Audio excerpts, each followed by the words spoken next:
Alright, I'm Wilson, and welcome back to my game of Dungeon Plungin. The last time I left you, I think I might have explored this room or possibly this room, but I hadn't done anything else you see here.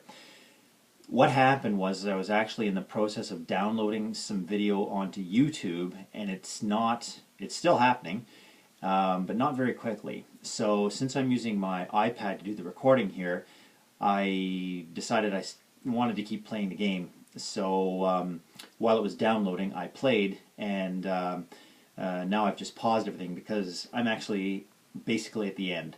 So let me catch you up to where we are, how we got where we are, because we're actually in the unique room now, and we're facing off against this demon.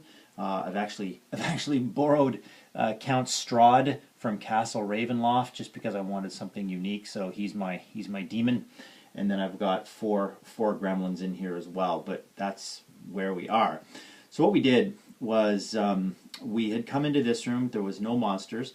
There was a chest. The chest was locked, but there was a poison needle that we detected that my thief Ender detected. So we didn't even bother. We ignored it.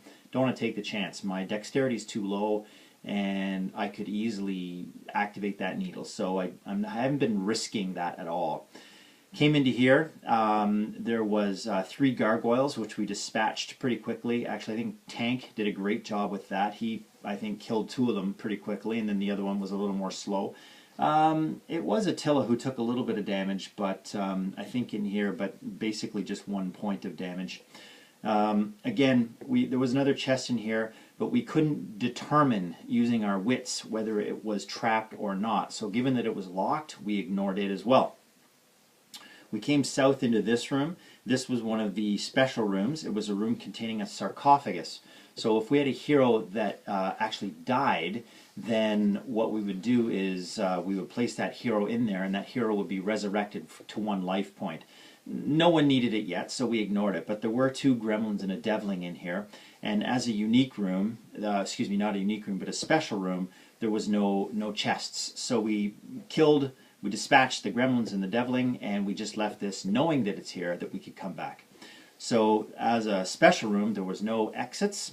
So we left that room, went back into here. No monsters detected, no roaming monsters. Actually, I'll go ahead and tell you already that even as we traveled all through here, I never once rolled for a random encounter. So we actually had very few battles, or at least unexpected battles. So nothing back in this room. In this room, there were no monsters, but there were 4 chests. So that was pretty awesome. I was hoping for a potion of healing just to get Attila back to full strength. But while we checked these chests, we couldn't determine. They were unopened, or excuse me, unlocked, but we couldn't determine whether or not they were trapped. So we ignored them. This one was unlocked, but we knew there was a poison needle. We didn't open it. This one was locked, but we detected no traps, or rather to say, we knew there were no traps. So we managed to pick that lock, Ender again, the thief, and there was 5 gold pieces in there. So, again, a choice of a couple of doors. And again, just for those of you that are keeping score, this room was actually supposed to have 4 doors, but because of the way this was bound, I couldn't go any further. I just had 2 doors. So you see how I manipulate things to actually fit on the page. So then we had a series of hallways, and some doors were locked and some doors were open. We got all the way to this fella over here, and it was a locked door. And we were aware that it was trapped. So we tried to deactivate the trap and did not succeed, and it was a collapsing ceiling. And so we had 3 turns to get out of there, and it wasn't a problem. We just simply walked back into this room. The ceiling collapsed. Now we could have gone back in, but we didn't, because once the ceiling is collapsed, the trap is activated, and we could have made an effort to actually just get through the door, but we didn't. We came back in here. Again, rolled for random encounters. There was nothing. Left the chest alone. Didn't really see a big need for it. Back to our starting tile and out through this door that we already knew was unlocked. So no threat to us here. We came through a corner and then a narrow hallway, a narrow passageway. Maybe you can see it better if I do that.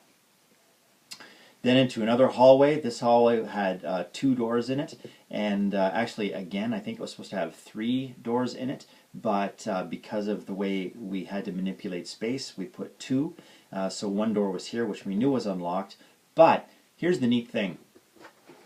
If you come back to the counter, our round counter, our construction phase, time phase counter, you count down, right? 12, 11, 10, 9, 8, 7, 6, 5, 4, 3, 2, 1. And we had gotten to exactly that square when we were rolling on doors in here. I rolled a 6. So the 6 plus 1 automatically indicated a great door. So I didn't even have to go much further, which is good because I was kind of running out of room to construct extra rooms here. So I ended up with instantly a great door on my first try. So that actually turned out to be really good. So that's going to catch you up a little bit if you understand the time span and how that works and what I've just gone through here.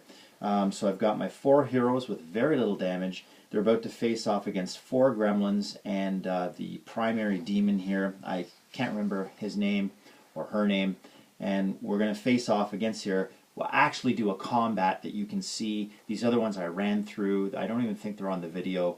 So we're going to do a combat here, and we're going to see if we win against this adventure of the knocking wall or not. I suspect we will. So come back in a moment, and you can watch how we do here. All right, I'm Wilson, and we're going to be wrapping up on the next video for Dungeon Plungin'.